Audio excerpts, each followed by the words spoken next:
من شرور أنفسنا ومن سيئات أعمالنا من يهده الله فلا مضل له ومن يضلله فلا هادي له ونشهد أن لا إله إلا الله وحده لا شريك له وأشهد أن سيدنا وسندنا وحبيبنا وطبيبنا ومولانا محمدا عبده ورسوله الذي أرسله بالحق بشيرا ونذيرا وداعيا إلى الله بإذنه وسراجا منيرا فقد قال الله تعالى في كلامه المجيد والفرقان الحميد محبت سما سنگے پڑھیں اعوذ باللہ من الشیطان الرجیم بسم اللہ الرحمن الرحیم لا يستوي أصحاب النار وأصحاب الجنة أصحاب الجنة هم الفائزون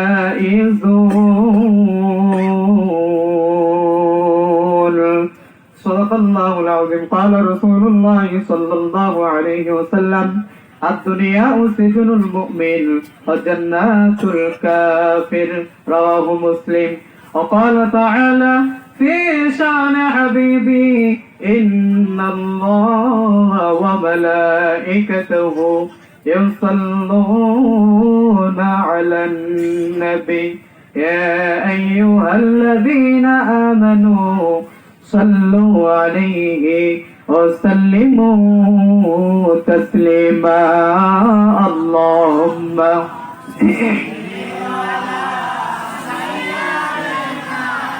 مولانا محمد وعلى آل سيدنا আমার যখন ফুরাবে দিন আসবে গহীন রাত্রি আমার যখন ফুরাবে দিন আসবে গহীন রাত্রি থেকো প্রভু এ জীবনে থেকো প্রভু এ জীবনে হয়ে চির সাথী আসবে গহীন রাত্রি জীবন নদীর দুকুল জুড়ে আসলে অমানিসা থাকবে না আর দুচোখ জুড়ে একটু আলোর দিশা সেদিন আমার আধার ঘরে তুমি আলোর বাতি আসবে গহীন রাত্রি আমার যখন ফুরাবে দিন আসবে গহীন রাত্রি আল্লাহুম্মা সাল্লি আলা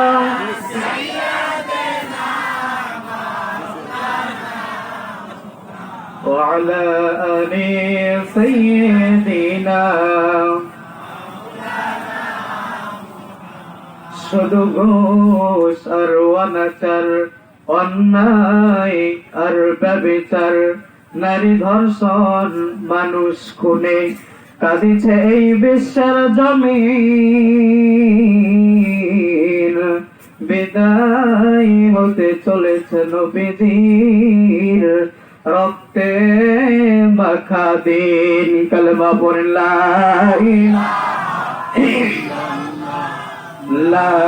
ইলাহা ইল্লাল্লাহ লা ইলাহা লা ইলাহা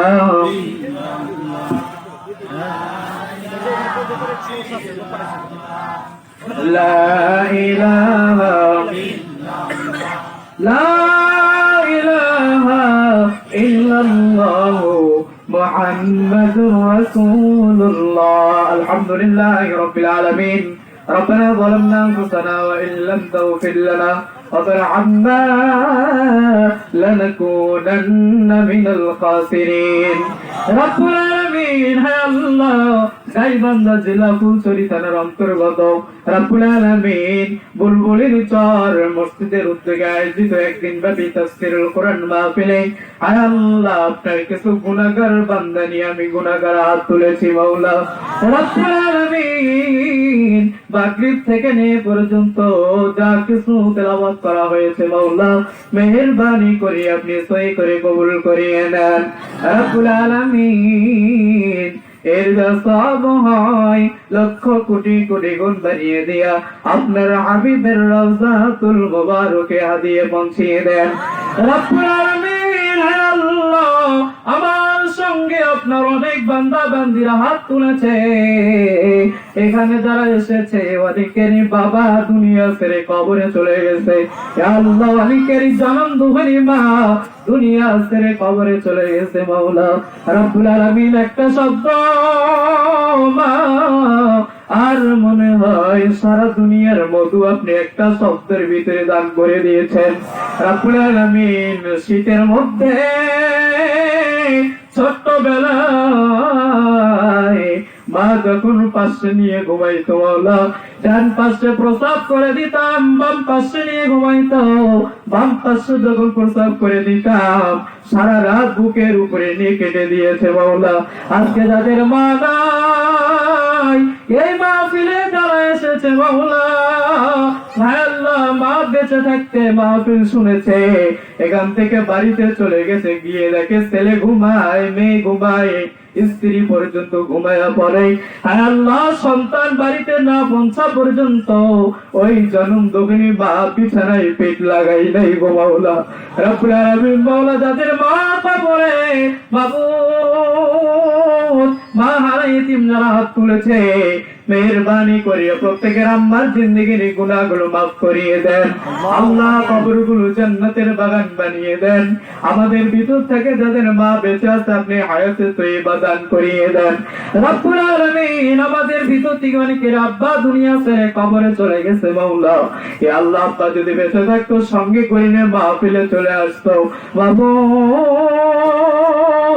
বিপদ মুসিবতে যখন পড়ে যায় কত মানুষ শুনতে পায় অমুকের সন্তান বিপদে পড়েছে আল্লাহ কোন মানুষ পাশে যায় নাই বাবা যখন শুনতে পেয়েছে সন্তান বিপদে পড়েছে একটা সেকেন্ডের জন্য বাবা বাড়িতে দেরি করে নাই গো মাওলা আজকে আপনার বান্দারা যখন বিপদে পড়ে যায় রাস্তার দিকে বারবার তাকায় জনম দরদি বাবার চেহারা খানা আর দেখতে পায় না মাওলা যাদের বাবা কবরে চলে গেছে মাওলা মেহেরবানি করিয়া আল্লাহ প্রত্যেকের আব্বার জিন্দেগির গুনাহগুলো মাফ করিয়ে দেন আল্লাহ কবরগুলো জান্নাতের বাগান বানিয়ে দেন আমাদের ভিতর থেকে যাদের বাবা বেঁচে আছে আপনি হায়াতে তয়্যিবা দান করিয়ে দেন ইয়া আল্লাহ মাহফিলের আয়োজন যারা করেছে আল্লাহ দিনকে দিন মানে নাই রাতকে রাত মানে নাই ইয়া আল্লাহ বহু পরিশ্রম করে বিভিন্ন মানুষের দ্বারে দ্বারে গিয়ে গিয়ে ইয়া আল্লাহ কোরআনের মাহফিলের আয়োজন করেছে মাওলা যারা আয়োজন করেছে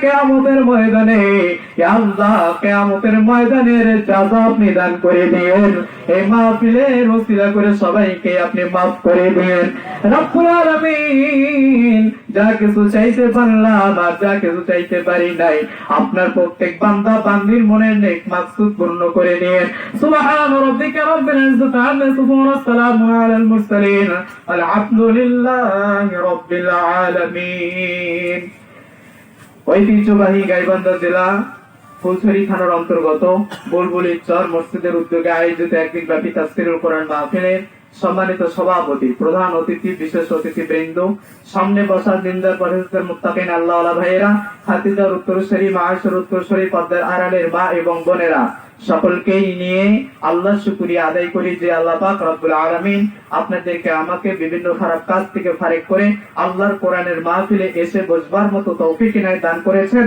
এই জন্য মহব্বতের সাথে কণ্ঠকে উজাড় করে দিয়ে আল্লাহকে খুশি করার জন্য সকলে মিলে বলছি আলহামদুলিল্লাহ। আমি ভূমিকায় টানবো না, অতি দ্রুতই আমি সংক্ষেপ আলোচনা করব, তবে গুরুত্বপূর্ণ আলোচনা করব। যতটুকু আলোচনা করব আজকে অন্য অন্য দিনের চেয়ে আজকে উল্লেখযোগ্য আলোচনা হবে। আলহামদুলিল্লাহ বলেন। আমি প্রতিটা জায়গায় অল বাংলাদেশ আমি 52টা জেলায় গিয়েছি, আজকে আপনাদের মাঝে আমি এসেছি। এইভাবে আমি কখনো আসি না, তবে বন্ধুর অনুরোধে আমি এসেছি। তবে আমি যেই জায়গায় যাই আলোচনার সাবজেক্ট নিয়ে আমি আলোচনা করি। আজকে আমার আলোচনার সাবজেক্ট হলো সৎসঙ্গে স্বর্গে বাস। আর অসৎসঙ্গে কি বলেন? সৎসঙ্গে আওয়াজ দিবেন, সৎসঙ্গে আর অসৎসঙ্গে মনে থাকবে তো ইনশাল্লাহ। যে নাটোর থেকে হুজুর এসে সৎসঙ্গে স্বর্গে বাস, অসৎসঙ্গে সর্বনাশ, এই আলোচনার উপরে, এই সাবজেক্টের উপরে আলোচনা করেছে। আর আলোচনা করবো আমি কোরআন হাদিস থেকে। কোথায় থেকে? কোরআন এবং হাদিস থেকে, বাহিরে একটা কথা বলবো না ইনশাআল্লাহ। তবে উদাহরণ দিতে গিয়ে অনেক কথা আসবে, তবে আমরা মনোযোগ সহকারে শুনবো। মনোযোগ সহকারে যদি আমরা কোরআন কারীমের কথা শুনি, আমাদের লাভ হলো দুইটা। বলেন কয়টা লাভ? জোরে বলেন কয়টা?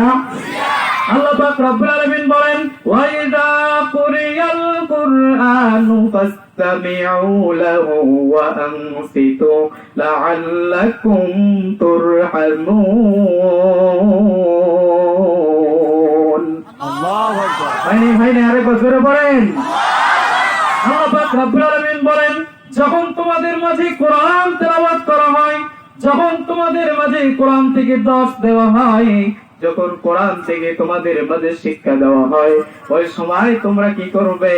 ওয়াংসিতু, মনোযোগ সহকারে চুপচাপ হয়ে শুনবে। তাহলে আমি আল্লাহ কি করব?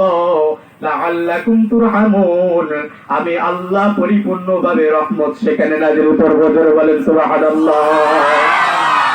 এক নম্বরে রহমত নাযিল করবেন। দ্বিতীয় নম্বরে বলেছেন, ইবাদদিলুল্লাহু সাইয়্যাতিহিম হাসানাতিন ওয়া কানাল্লাহু গফুরুর রাহিমা। আল্লাহু আকবার। আল্লাহ পাক রব্বুল আলামিন বলেছেন, এক নম্বরে আমি আগে রহমত নাযিল করব। দ্বিতীয় নম্বর হলো বাদদালা ইউবাদদিলু, আল্লাহ তাআলা বলেছেন আমি বান্দাদের জিন্দেগির গুনাহগুলো পরিবর্তন করে দিব যদি তারা মনোযোগ সহকারে কোরআন কারীমের আলোচনা শুনে। পরিপূর্ণভাবে আমি গুনাহগুলো পরিবর্তন করে দিয়া আমি আল্লাহ নেকি দিয়ে গুনার জায়গাগুলো ভরপুর করে দেব। ধরে বলেন সুবহানাল্লাহ। তাহলে মনোযোগ সহকারে কোরআন কারীম শুনতে রাজি আছেন না নাই? মনোযোগ সহকারে শুনবেন। তাহলে আজকে আলোচনার সাবজেক্ট সৎসঙ্গে স্বর্গে বাস আর অসৎসঙ্গে কি? আচ্ছা শুনেন, যে আয়াতে কারিমা আমি তেলাওয়াত করেছি এই সূরাটার নাম হচ্ছে সূরা হাসর। কোন সূরা? জোরে বলেন কোন সূরা? সূরা হাসর। আয়াত হচ্ছে, মোট আয়াত হচ্ছে 24টি, রুকু হচ্ছে 3টি। যে আয়াতে কারিমা আমি তেলাওয়াত করেছি আয়াত নাম্বার 20। আয়াত নাম্বার কত? বলেন কত?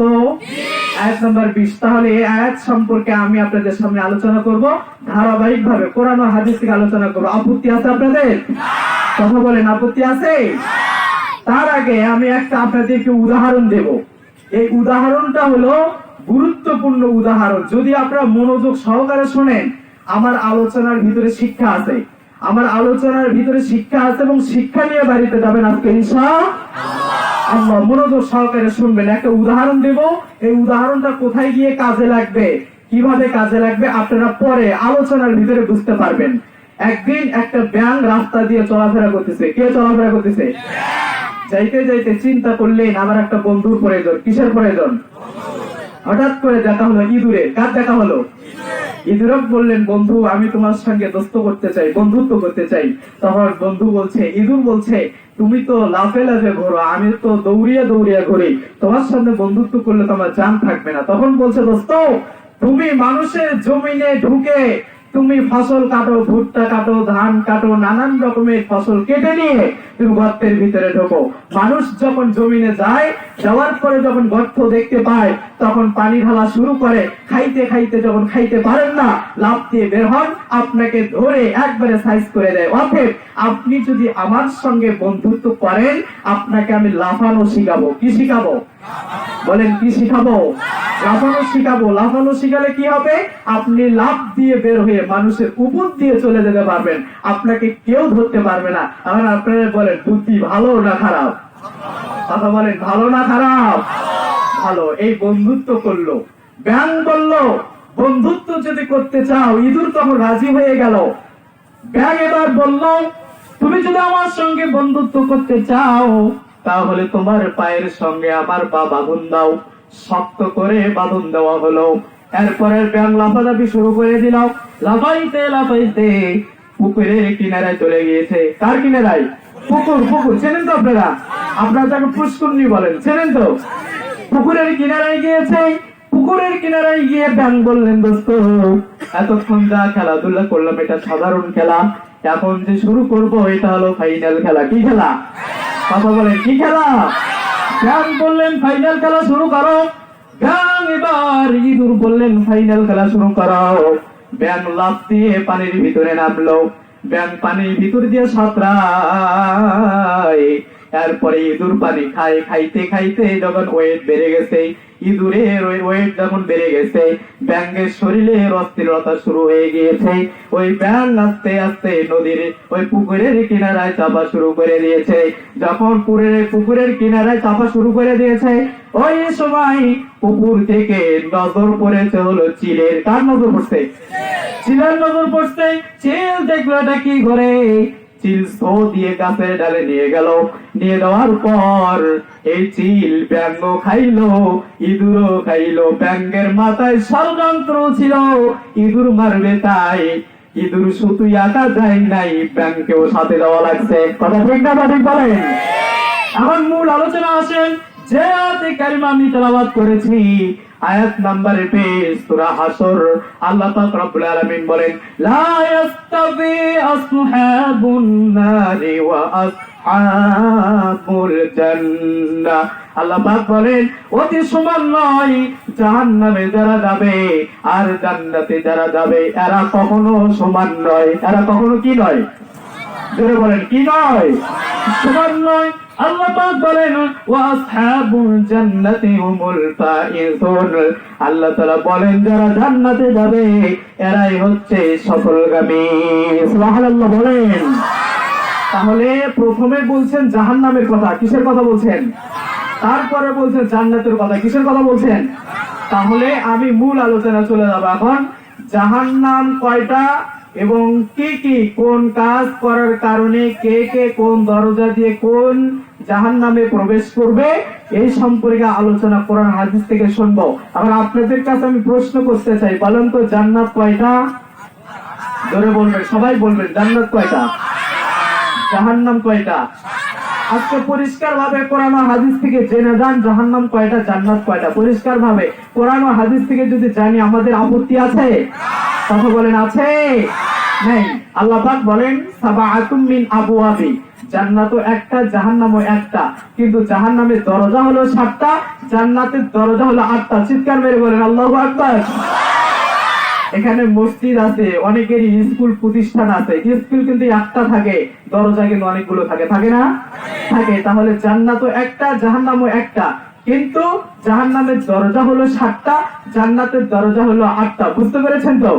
এখন জাহান্নামের দরজাগুলোর নাম কি কি, কোন কাজ করার কারণে কে কে কোন দরজা দিয়ে প্রবেশ করবে, সবগুলো শুনতে রাজি আছি ইনশাআল্লাহ? সবাই শুনবো এবং মানবো। তাহলে আমরা পরিষ্কার ভাবে শুনবো। প্রথম দরজার নাম হলো জাহান্নাম। প্রথম দরজার নাম কি বলেন? কি নাম? আল্লাহ পাক রব্বুল আলামিন বলেন, ওয়া'দাল্লাহুল মুনাফিকিনা ওয়াল মুনাফিকাতি ওয়াল কুফারা নার জাহান্নাম খালিদিনা ফিহা। আল্লাহ পাক রব্বুল আলামিন বলেন, জাহান্নামের দরজা দিয়ে ঢুকবে তারা মুনাফিক পুরুষ এবং নারী যারা। নাউযুবিল্লাহ বলেন। শিক্ষা নেবেন, মনোযোগ সহকারে শুনবেন, তাহলে মুনাফিক এবং পুরুষ যারা নারী, মুনাফিক পুরুষ এবং নারী এরা হচ্ছে ওই জাহান্নামের দরজা দিয়ে ঢুকবে। এখন মুনাফিক কারা এটা আমরা পরিষ্কারভাবে আল্লাহ রাসূলের হাদিস থেকে জানবো। রাজি আছি সবাই ইনশাআল্লাহ? রাসূল কারীম সাল্লাল্লাহু আলাইহি সাল্লাম বলেন, আয়াতুল মুনাফিকি সালাতুন হাত্তা ইযা হাদাসা কাযিবা ওয়া ইযা ওয়া'আদা আখলাফা ওয়া ইযা তুমিনা খান। আল্লাহ রাসূল বলেন তিনটা কাজ করলে মুনাফিক হয়ে যায়। অন্য অন্য হাদিস যারা সাহাবে চারটা কাজ করলে মুনাফিক হয়। তিনটার কথা আমরা আগে শুনি। তিনটা কাজ করলে মুনাফিক হয়। এক নাম্বার হলো আয়াতুল মুনাফিকি সালাতুন হাত্তা ইযা হাদাসা কাযিবা। এক নাম্বার হলো কথায় কথায় যারা মিথ্যা কথা বলে। নাউযুবিল্লাহ বলেন। কথায় কথায় কি বলে? জোরে বলেন, কি বলে? কথায় কথায় যারা মিথ্যা কথা বলে, সেটা আপনার বাবা হতে পারে, সেটা আমি হইতে পারি, সেটা আপনার বন্ধু হইতে পারে, কেউ হোক না কেন, কথায় কথায় যারা মিথ্যা কথা বলে এদের গলায় গলায় যদি আপনার আমার মিল হয়, এখন আপনারা বলেন ব্যাং যাবে যেখানে, বুঝতে পারছেন তো? ব্যাং যাবে যেখানে। তাহলে মিথ্যাবাদীদের সঙ্গে গলায় গলায় যদি মিল হয়, ব্যাঙের সাথে গলায় গলায় মিল হয়েছিল, ইঁদুরের মিল হওয়ার কারণে চিলের পেটে ঢোকা লাগছে, একজনও বাঁচতে পারে নাই। আল্লাহ রাসূল বলেছেন কথায় কথায় যারা মিথ্যা কথা বলে এদের সাথে যদি আপনার আবার গলায় গলায় মিল হয়, ব্যাঙ যেই জায়গায় গেছে ইঁদুরও সেই জায়গায় গিয়েছে, অবশ্যই আপনাকে জাহান্নামে যাওয়া লাগবে। কথা ঠিক না ঠিক বলেন? আল্লাহ রাসূল সাল্লাল্লাহু আলাইহি সাল্লাম বলেন আয়াতুল মুনাফিকি সালাতুন হাত্তা ইযা হাদাসা কাযিবা। দ্বিতীয় নাম্বার হলো ওয়া ইযা ওয়া'আদা খালাফা। দ্বিতীয় নাম্বার হলো ওয়াদা দিয়ে যারা ওয়াদা খেলাফ করে। কথা ঠিক না ঠিক? অনেক মাহফিলে আমি দেখেছি প্রধান অতিথি বিশেষ অতিথি যারা অতিথি বৃন্দ থাকে 5,000 টাকা 10,000 টাকা দিতে চায়, অথচ যখন খুঁজতে যাবেন চেয়ারম্যান সাহেব ঘরে শুয়ে থাকে, বউ ঘরে থেকেই কয় চেয়ারম্যান নালিশ করতে গেছে। আছে না নাই? টাকা দেওয়ার ভয়তে ওয়াদা দিয়ে ওয়াদা খেলাফ করে। অনেক অতিথি বৃন্দ এরকম আছে, এখানে নাও থাকতে পারে, আমি উল্লেখ করে বলছি না। আল্লাহ রাসূল বলেছেন ওয়াদা দিয়ে যারা ওয়াদা খেলাফ করে, সেটা আপনার কেউ হইতো কেউ হোক না কেন, গলায় গলায় যদি মিল হয় ব্যাং যাবে যেখানে। মনে আছে তো? আচ্ছা এখন শুনেন, ওয়াদা দিয়ে যারা ওয়াদা খেলাফ করে এরা ওই জাহান্নামে ঢুকবে। তৃতীয় নাম্বার হলো আয়াতুল মুনাফিকি সালাতুন হাত্তা ইযা হাদাসা কাযিবা ওয়া ইযা ওয়া'আদা আখলাফা ওয়া ইযা তুমিনা খান। তৃতীয় নাম্বার হলো আমানতের খেয়ানত যারা করে, মসজিদের টাকা, মাদ্রাসার টাকা, বিভিন্ন ফান্ডের টাকা বিভিন্ন মানুষকে কিস্তির বানিয়ে জমা দেওয়া হয়, ওখান থেকে যারা আমানতের খেয়ানত করে এরা হচ্ছে ওই জাহান্নামে ঢুকবে।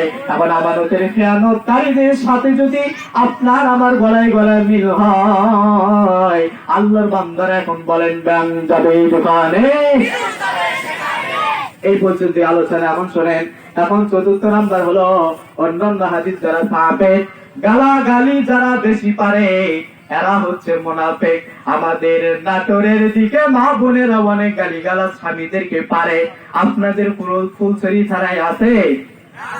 আছে আছে আছে। মা বোনেরা অনেক গালাগালি করে, ছেলে মেয়েদেরকে গালিগালাজ পারে, স্বামীদেরকে গালিগালাজ পারে। আর স্বামীরা মেয়েকে যেভাবে রাখতে চায়, মা বোনদেরকে বলি মা আপনাদেরকে আল্লাহ পর্দা করতে বলেছেন, ফাকারনা ফি বুয়ুতিকুন্না ওয়ালা তাবাররাজনা তাবাররুজাল জাহিলিয়াতিল উলা। আল্লাহু আকবার বলেন। আল্লাহ পাক রব্বুল আলামিন বলেন মা বোনেরা যারা ঘরের ভিতর থাকবে তারা স্বামীর আদেশ ছাড়া বাহিরে যাবে, যারা জাহান্নামে ঢুকবে তারা। নাউযুবিল্লাহ বলেন। তাহলে আজকে মা বোনদেরকে ঘরে রাখার জন্য আল্লাহ হুকুম দিয়েছেন পর্দার সাথে থাকবে, বাহিরে গেলেও পর্দার সাথে থাকবে। অথচ আজকাল স্বামীরা মা বোনদের ঘরে রাখতে চাইলেও, সুখে রাখতে চাইলেও অনেক মা বোনেরা সুখে থাকতে চায় না। কথা ঠিক না? সুখে থাকতে মন চায় না যুগের মাইয়া রে, তাই তো আজি ঘরে তারা বোরকা না পরে। বলবো? কথা বলেন, বলবো? সুখে থাকতে মন চায় না যুগের মাইয়া রে, তাই তো আজি ঘরে তারা বোরকা না পরে। পাকা পেঁপে গাছে রাখা মাইরে যেমন নিরাপদ, বোরকা ছাড়া পথ চলিলে আসবে রে তেমনই বিপদ। ঠিক, পাকা পেঁপে গাছে রাখা মাইরে যেমন নিরাপদ, বোরকা ছাড়া পথ চলিলে আসবে রে তেমনই বিপদ। রাস্তাঘাটে যেখানে যে মাইয়া নজরে, ঠিক, রাস্তাঘাটে যেখানে যে মাইয়া নজরে, তাই তো আজি ঘরে তারা বোরকা না পরে। বৈশাখেলে লাল বেনারসি শাড়ি পরিয়া, তিরিং বিরিং কইরা হাতে কমরটারে ধুলাইয়া। ঠিক, আওয়াজ যা দিয়ে। বৈশাখেলে লাল বেনারসি শাড়ি পরিয়া, তিরিং বিরিং কইরা হাতে কমরটারে ধুলাইয়া, পান্তা ইলিশ খায় তারা নদীর পারে। ঠিক, পান্তা ইলিশ খায় তারা নদীর পারে, তাই তো আজি ঘরে তারা বোরকা না পরে। সুখে থাকতে মন চায় না যুগের মাইয়া রে, তাই তো আজি ঘরে তারা বোরকা না পরে, তাই তো আজি ঘরে তারা বোরকা না পরে। আসতে বলেন ঠিক না ব্যাটে? তাহলে মা বোনেরা সুখে রাখার চেয়েতেও সুখে যদি রাখতে চান তাও থাকতে চায় না। এখন মডার্ন যুগের সিস্টেম অনুযায়ী, মডার্ন অনুযায়ী চলতে চায়, কিন্তু আসলে কোরআন হাদিস ওটা সাবেত করে না, কোরআন হাদিস ওটা গ্রহণ করে না। কোরআন হাদিস গ্রহণ করে মা বোনেরা পদ্মপুষ্টিতে থাকবে। ঠিক না ঠিক বলেন? এক নাম্বার হলো জাহান্নামের দরজা, জাহান্নামের দরজা দিয়ে ঢুকবে তারা মুনাফিক পুরুষ এবং নারী যারা। এক নাম্বার দরজার নাম হলো জাহান্নাম, দ্বিতীয় নাম্বার দরজার নাম হলো জাহিম। কি নাম? কি নাম মনে থাকবে আপনাদের? জাহিম নামক দরজা দিয়ে ঢুকবে কারা? আল্লাহ পাক রব্বুল আলামিন বলেন, ওয়াল্লাযীনা তাআউ ফি আয়াতিনা মুআযিফিনা উলাইকা আসহাবুল জাহিম। আল্লাহু আকবার। আল্লাহ পাক রব্বুল আলামিন বলেন, জাহিম নামক দরজা দিয়ে ঢুকবে তারা আল্লাহর দ্বীনকে, আল্লাহর আইনকে জমিন থেকে নির্মূল করতে চায় তারা। ঠিক না বেঠে? জমিন থেকে আইন নির্মূল করতে চেয়েছিল নমরুদ। ঠিক না? নমরুদ